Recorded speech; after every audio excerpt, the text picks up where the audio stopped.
To Indonesia now, where there's been no let-up to some of the worst violence the country has seen in over 2 decades.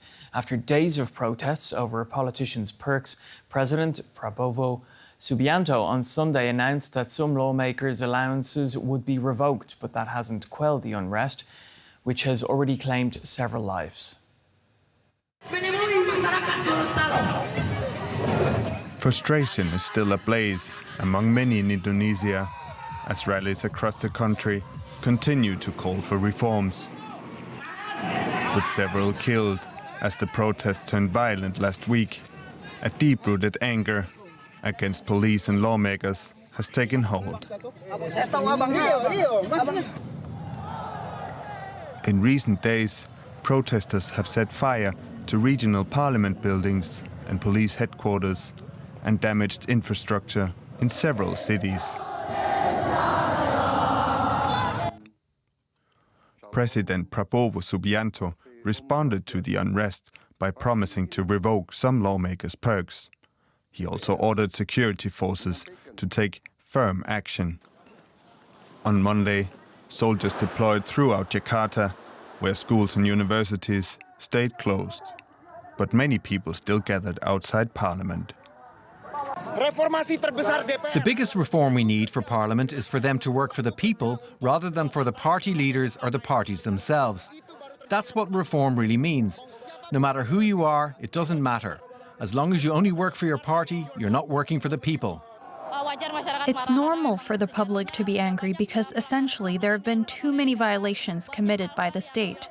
So many things done by the state, I would say, do not accommodate the people's aspirations, so they end up angry. The UN has urged Indonesian security forces to comply with international law on the use of force and firearms, and is calling for an investigation into alleged human rights abuses. DW Asia Pacific Bureau Chief Georg Matthes is following developments in Jakarta. Georg, great to see you. Can you give us a sense of what the situation is like on the ground there in Jakarta? At the moment here in Jakarta, a number of demonstrations have been announced for today. We're waiting how big these will turn out. Throughout the country, you have more demonstration happening as we speak. And of course, last night there were a number of riots going on. Some of them turned violent, others not. There's a lot of activity, so a very developing situation here. And I think a lot will depend on how the security forces that are very present in the streets in Jakarta. You see military, you see police in strong force wherever you're looking in the capital. A lot will depend on how they will react to any of the protests they meet. For instance, last night we had a situation in Bandung, a city not far from Jakarta, where tear gas was fired into a university. It is this kind of actions that could quickly accelerate and fuel the conflict that is taking place here. Now, Georg, President Prabowo Subianto has revoked the perks of some lawmakers. So what effect has that been having on the protests, if at all? I think initially in his statement, when he announced that that was accommodating some of the feelings of the protesters. However, now one has to say, and I've just talked to one of the lawmakers here in Jakarta of the biggest opposition party, who pointed out, that these steps are not exactly concrete. It's not clear how that money will be cut of those benefits. And moreover, the parliamentarians, the controversial parliamentarians that were suspended, are in a status that is called non-active. But he said to me that status doesn't really exist. So it needs to be clarified.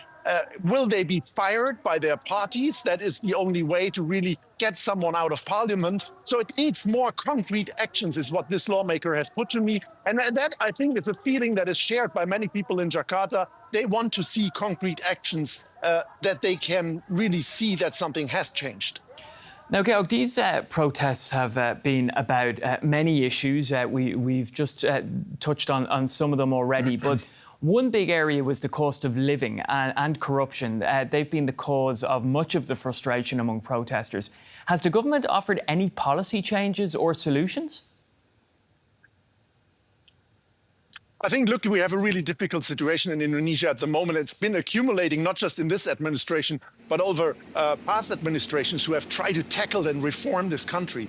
You have a situation at the moment where you have high unemployment. You had a lot of layoffs, big textile giant companies with 10,000 people who were made redundant, went down to their knees in the past month. So that is a situation that you have, while at the same time you have a president who started about a year ago and came with big promises, to change this country, to move things forward. And it is now these expectations of the people that are met by the reality of high unemployment. And that's a difficult situation to resolve. So no, the government has not provided any lasting plan how things can be reformed. And that is really, I think, what a lot of people in Jakarta and all over across Indonesia are asking for. Georg, we're going to have to leave it there. Great to get that update from you from Jakarta. DW Asia Pacific Bureau Chief Georg Matthes in Jakarta for us. Thank you.